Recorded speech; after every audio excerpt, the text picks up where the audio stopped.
Dando continuidade no vídeo que eu fiz agora anterior, foi interrompido, né? Porque agora eu tô até acostumada com essa interrupção misteriosa dos vídeos que eu começo a gravar. Mas tudo bem, né? Eu vou focar na minha saúde, ao invés de focar em tretas, eu vou focar em soluções, ao invés de focar em problemas, preocupações e coisas que não estão sob o meu controle, né? É, eu já é uma questão muito. Quando eu vejo esses documentos, isso não faz bem para a minha saúde, isso não faz bem para todo o meu contexto que eu é, me preparo todo para poder ter uma melhora significante na minha saúde, né? Em todos os sentidos, não é só saúde física, não é só saúde psicológica, emocional, afetiva, intelectual, espiritual, não. É a saúde, como eu falei, depende de cada demanda dessa em equilíbrio, né? E ninguém vai poder fazer isso por mim. Ninguém pode escolher estar em paz por mim, a não ser eu mesma. Eu não posso terceirizar as minhas responsabilidades em me fazer bem, em me acalmar, não me preocupar tanto, para não ter como reflexo o aumento do cortisol. Meus lábios, ele tem eles mudam a cor, ficam mais, eu fico tipo quando você está tendo assim uma crise cardíaca, né? Então, ontem eu percebi que houve essa mudança aqui nos meus lábios, que é quando eu tenho assim, preocupação muito grande, um estresse muito grande, e isso afeta a minha frequência cardíaca.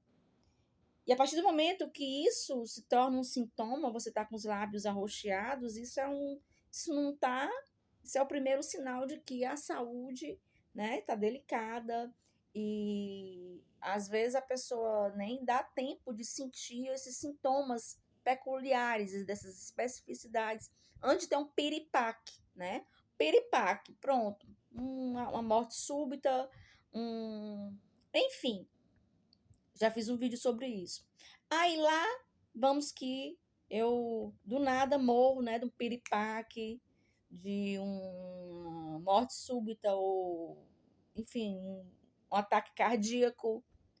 Lá no meu óbito, né, no laudo lá que vão fazer, não vai ter que eu me preocupei antes, não vai ter lá que eu me preocupei, que eu me estressei, que eu estava passando por um monte de superações e dificuldades para sobreviver. Lá no meu laudo de óbito, no dia que eu tiver um piripaque, tiver um ataque cardíaco, uma morte súbita do nada, não vai estar lá no meu laudo, né? Cadavérico, no meu atestado de óbito, né? Certidão de óbito, não vai estar. Vai estar lá que morreu de uma morte súbita, teve um ataque cardíaco, teve enfim. E é, não vai ter o que foi que aconteceu antes. Ah, uma pessoa morreu envenenada. Não tem como colocar, a pessoa morreu envenenada, mas não tem como dizer o que foi, como foi, em que circunstância isso aconteceu. Ah, tá, eu podia ter morrido eletrocutada aqui num fio que estava no chão aqui. Eu fui ligar o computador, né? No dia que eu estava era olhando, postando os documentos do ESAGE. Para minha defesa, por quê? Porque eu estou passando por extravios de correspondência, violação de domicílio e extravios de documentos, e inclusive eu tive que tirar segunda via em várias instituições. E o que é que eu podia fazer? Eu tenho que fazer uma maneira de que, vamos que, do nada, como já entraram aqui os policiais, entraram o SAMU, ou eu ia presa ou ia internada, não tinha nem como acionar um advogado, porque eu não posso contratar advogado. Pelo menos, quando eu deixo isso num álbum em nuvem, eu vou poder, pelo menos, os documentos tais e folhas tais, está em tal, em tal canto em nuvem. Só que eu não posso colocar isso de forma sigilosa. Eu tenho que levar isso ao conhecimento público, porque são muitas reincidências, são antecedentes, são exaustivas e repetitivas, enfim, né?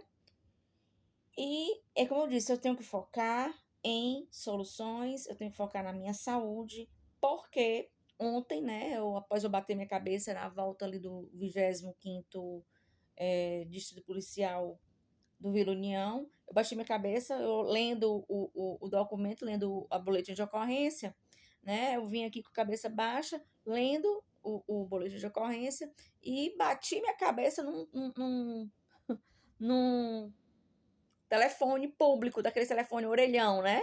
Aqueles antigos. Antigo, não sei nem se funciona, mas enfim. Em frente a um colégio, na Avenida Luciano Carneiro. E aí eu fiquei com enxaqueca, fiquei com hemorragia, uma hemorragia interna, né? Eu não vou entrar nesses detalhes, mas enfim. Mas assim, pesado ontem, né? Foi muito pesado. Ontem eu fui na Enel, ontem eu fui na Edifício Nautilus de manhã, antes de ir na Enel. Aí fui no Edifício Nautilus de manhã, depois eu vim em casa, vi que aí liguei a chave que estava desligado, né? Aí tinha energia. Aí fui almoçar, no menos de 20 minutos eu almoçando, faltou energia de novo. Aí eu fui lá fora ver, tinha cortado um fio. Aí depois que eu voltei em casa, vesti uma roupa, fui lá na Enel e tentei ligar para a polícia daqui de casa, não consegui, do celular, daquelas chamadas de emergência. É como se tivessem colocado um bloqueio de sinal aqui, né? Porque eu já passei por um aperreio dentro de um carro de aplicativo, foi desse jeito. No carro de aplicativo, eu ia lá para o edifício Nautilus, isso foi na pandemia. Aí eu vi que ele estava saindo do itinerário completamente. Aí, assim que eu percebi, eu compartilhei esse trajeto com o meu filho. Só que assim que eu compartilhei esse trajeto, saindo do destino que eu estava indo para o edifício Nautilus, eu fiquei sem sinal, eu fiquei completamente sem sinal, bloqueado. Então é por isso que eu digo que foi a mesma coisa que aconteceu nesse dia. E desviaram, o caminho foi desviado lá para o lado da Luciano Cavalcante, da cidade dos funcionários. O trajeto era bairro de Fátima, edifício Nautilus, lá para o Cocó, né? Ali fazendo aquele trecho, Pontes Vieira, aí vai Antônio Salles, Otto Soares, até chegar lá. Só que quando eu percebi que ele estava saindo do trajeto, ele estava pegando a BR-116. E eu, vale, meu Deus do céu, pronto, aí eu compartilhei o trajeto que ele estava saindo com o meu filho. E com um segundo depois eu não pude mais fazer nada. Aí foi que ele pegou e disse assim, olha, eu até disse, esse não é o caminho que a gente faz, não, é porque tá, a rota que está disponível é essa. Aí ele foi, sabe por onde? Lá pela Oliveira Paiva, e passou ali no Luciano Cavalcante e passou na cidade dos funcionários. Menino, foi assim, minutos de terror. Minutos de terror, porque eu não sabia nem como é que eu fazia, porque eu já tinha compartilhado, né? Aí foi que eu disse, não, é porque eu compartilhei aqui meu trajeto com meus filhos e eles estão aqui perguntando se eu tô perto para poder eles descerem. Aí foi que ele retomou o trajeto que era lá pro lado da Washington Soares. Pegava, enfim.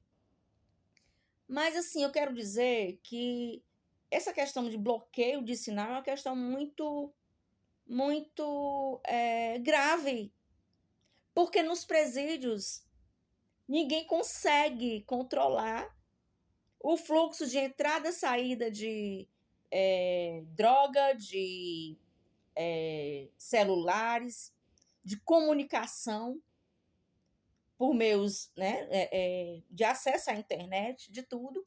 E, no entanto, aqui em casa, ontem eu fui impossibilitada de ligar para a polícia, porque eu estava numa situação de risco, risco de vida, né? E não pude nem chamar a polícia. Tinha que ficar aqui aguardando o, o desenrolar do próximo capítulo do que estão escrevendo para mim, do que estão, como é que eu digo assim, do que estão planejando para mim, né? Porque assim, aí eu fui na Enel, consegui fazer uma ligação para o CIOPS e contextualizei que eu estava correndo risco de vida, que já existia todo um histórico de registros dentro do Centro Integrado de Segurança Pública do Estado do Ceará e que eu não ia entrar em detalhes porque eu estava ali no telefone de maneira pública na Enel, numa instituição pública, né? E eu era um constrangimento para mim tentar entrar em detalhes ali. E foi que mandaram uma composição para cá, duas pessoas, eram dois policiais vestidos de policiais e a princípio disseram que um fio eles constataram, né, que tinha um fio que estava desligado. Quando eu cheguei em casa, tinha dois fios desligados. E logo após eles retornaram e constataram que realmente dois fios estavam cortados. E os fios estavam suspensos, como eu já tenho nas fotos, lá no Facebook, do álbum do Facebook, e estavam suspensos para o lado de dentro de casa. Então, assim, são 11 minutos, eu vou tentar aqui contextualizar o mais breve possível, porque eu preciso focar na minha saúde, né?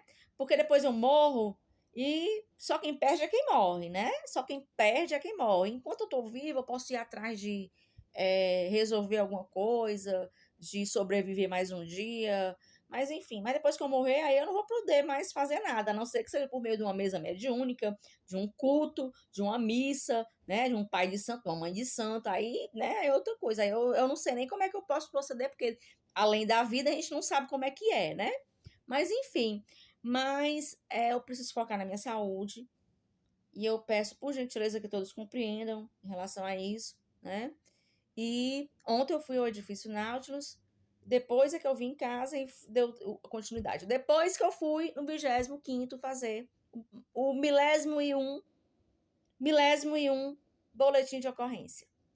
E, inclusive, contextualizei. Eu vim aqui fazer o milésimo e um boletim de ocorrência. Eu quero registrar os fatos. Eu não sei qual é o crime que está sendo praticado. Eu quero registrar os fatos, que cortaram a minha luz 2 vezes nos fios e desligar a chave do quadro da minha energia. Mas, enfim, vou ver se dá para fazer mais um vídeo, porque aí fica mais tranquilo, né? Então, assim, eu tô aqui descansando, vou focar na minha saúde, vou focar em não me preocupar tanto, vou focar em melhorar os níveis de cortisol do meu organismo, para poder fortalecer o meu sistema imunológico, para poder lidar com todo esse contexto estressante, né? E proposital em que eu estou sendo submetida. Eu vou dizer assim, porque eu não tenho mais eu não tenho outra dúvida, eu não tenho mais dúvidas que o contexto que estão me submetendo é um contexto proposital. Não são equívocos, não são lapsos, é um contexto que está sendo montado, armado de forma proposital para resultar nisso, né? Alterar os meus níveis de cortisol, ansiedade, e isso enfraquece o meu sistema imunológico. E se eu morrer, né, gente, aí é mais um compartimento aqui da casa para a galera negociar, para a galera fazer aí o que bem quiser, né? Mas enfim, e eu vou fechar esse vídeo e eu vou tentar fazer outro, tá? Para poder fechar esses vídeos de hoje. E assim que eu tiver tempo, eu faço outros vídeos.